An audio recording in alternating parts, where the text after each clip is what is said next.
পরমাণু চুক্তি ইস্যুতে ইরানকে প্রবল চাপে রেখেছে যুক্তরাষ্ট্র। এর জন্যই ইরানে ভয়াবহ সামরিক হামলার হুঁশিয়ারি দিয়েছেন প্রেসিডেন্ট ডোনাল্ড ট্রাম্প। আর ট্রাম্পের এমন হুমকিকে বুড়ো আঙুল দেখিয়ে উড়িয়ে দিয়েছেন ইরানের পররাষ্ট্রমন্ত্রী আব্বাস আরাকচি। আরাকচি জানিয়েছেন, ইরানের সম্ভাব্য যে কোনো হামলার জন্য প্রস্তুত আছে ইরান।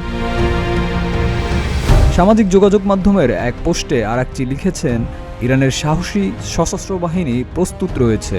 আমাদের প্রিয় ভূমি, আকাশ ও সমুদ্রপথের যে কোনো আগ্রাসনের জবাব দিতে আঙ্গুল ট্রিগারে আছে। আরাকচির ভাষ্যে 2025 জুনে ইসরায়েলের সামরিক হামলা ও ট্রাম্প প্রশাসন দ্বারা পারমাণবিক স্থাপনায় হামলা থেকে ইরান মূল্যবান শিক্ষা পেয়েছে। এছাড়া ইরানের সর্বোচ্চ নেতা আয়াতুল্লাহ আলী খামেনির উপদেষ্টা আলী শামখানি সামাজিক যোগাযোগ মাধ্যমের পোস্টে জানিয়েছেন, যুক্তরাষ্ট্রের সামরিক হামলা চালালে তারা যুক্তরাষ্ট্র, ইসরায়েল সহ তাদের মিত্রদের লক্ষ্য করে হামলা চালাবে।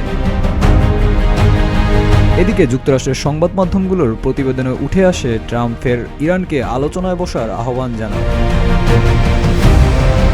ট্রাম্পের ট্রুথ সোশ্যালে দেওয়া পোস্টের ভাষ্য অনুযায়ী, যে বিশাল নৌবহরটি ইরানের অভিমুখে যাচ্ছে, তারা দ্রুত শক্তি প্রয়োগের মাধ্যমে মিশন সম্পন্ন করতে প্রস্তুত ও সক্ষম।